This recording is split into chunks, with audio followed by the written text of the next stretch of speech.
అదే RTV app వార్తల్ని క్షణాల్లో చదివే అవకాశం ఉంటుంది. ఒక న్యూస్ పేపర్, ఒక టెలివిజన్ ఛానల్ మీ చేతుల్లో ఎప్పుడూ ఉంటాయి. కాన్స్టిట్యున్సీ పట్టణచేరు కాన్స్టిట్యున్సీలో రైతుల పక్షాన రైతు రుణమాఫీ కాలేదని చెప్పి మాకు గ్రామంలో బ్యాంకులలో తెల్లి తీసుకోవడం జరిగింది.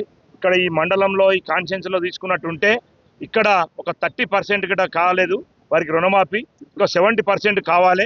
ఆ రైతులకు మనోధైర్యం చెందొద్దు, మేము ఉన్నాం బీఆర్ఎస్ పార్టీ అని చెప్పి అండగా ఉండాలని చెప్పి మా కేటీఆర్ గారు ఆదేశాల మేరకు ఈరోజు మేము ఈ పార్టీ నాయకులం అందరం కలిసి కాన్స్టిట్యున్సీలో ఉన్న అందరం కలిపి ఈ గుమ్మడిదల మండలంలో రైతు కుటుంబాలు రైతులు ఎక్కువ ఉన్నారు అని చెప్పి ఇక్కడ చేయడం జరిగింది. ఈ కార్యక్రమానికి చాలా స్పందన వచ్చింది. రైతులు వచ్చిరు పెద్ద ఎత్తున. వాళ్ళు నిజాయితీగా వచ్చి ఇలా మేము బీఆర్ఎస్ పార్టీ మా దండలు ఉన్నాయి స్వచ్ఛందంగా వచ్చి వాళ్ళు ఇలా మాకు మద్దతు తెలుపుతున్నందుకు వారు కూడా మాకు ధన్యవాదాలు తెలియజేస్తా ఉన్నారు.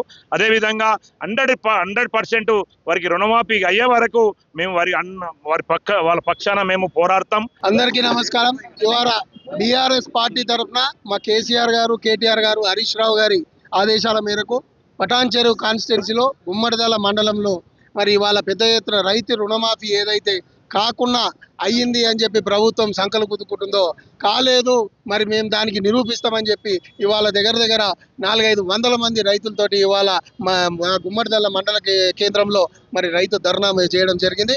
దానికి విచ్చేసిన బాలరెడ్డి గారు, అంజయ్య గారు, మరి అదే రకంగా కుమార్ యాదవ్ గారు, వెంకటేష్ గౌడ్ గారు, సోమిరెడ్డి గారు, ఇక్కడ ముఖ్యంగా దీన్ని లీడ్ తీసుకొని మరి గోవర్ధన్ అన్న, అదే రకంగా విష్ణన్న, మరి గౌరీశంకర్ గారు వీరందరూ కూడా పెద్ద ఎత్తున మండల పార్టీ నాయకులందరూ ఉండి మరి పెద్ద ఎత్తున ఈ ధర్నా చేసినందుకు వారికి ధన్యవాదాలు తెలియజేసుకుంటూ, రైతు రుణమాఫీ కాని వారికి అందరిది కూడా పార్టీ తరఫు నుంచి ఒక ప్రొఫార్మా వస్తుంది.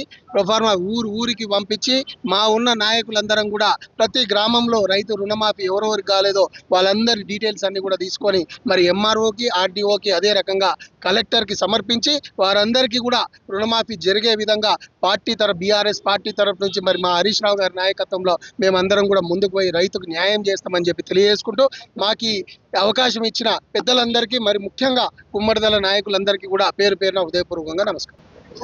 నేను మంబాపూర్ రైతుని మాట్లాడుతున్నా. నాకు రుణమాఫీ రాలేదు. పింఛన్ ఇస్తానని చెప్పి 4,000 అవి ఇవ్వలేడు. కళ్యాణ లక్ష్మణ్ అది రాలేదు. మా బిడ్డల నుంచి ఏది కూడా నాకు ఒక అక్షరం కూడా ఏమి ఇచ్చలేడు. ఇంతవరకు ఒక పైసా లేదు, ఏం లేదు, ఎక్కడ లేదు. నాకు ఎక్కడ భూమి ఉన్నది, లోను నాది 50,000 ఉంది. పైసా మాఫీ కాలేదు, ఏమి మాఫీ కాలేదు, ఏం చేయలేడు ఇంతవరకు. ఈ ప్రభుత్వం వచ్చిన వరకు మాకు చాలా కష్టాలు కలుగుతున్నాయి. మాకు హైదరాబాద్ సుచిత్ర సర్కిల్ కి ఒక విశేషం. మీ లలిత జ్యువెలరీ సుచిత్ర సర్కిల్ కి వచ్చేసింది. ఆగస్టు 18న బ్రహ్మాండమైన ప్రారంభోత్సవం. Lalitha jewellery, A block, green park avenue, Suchitra road. మీ లలిత జ్యువెలరీలో ధరలు చెక్ చేయండి.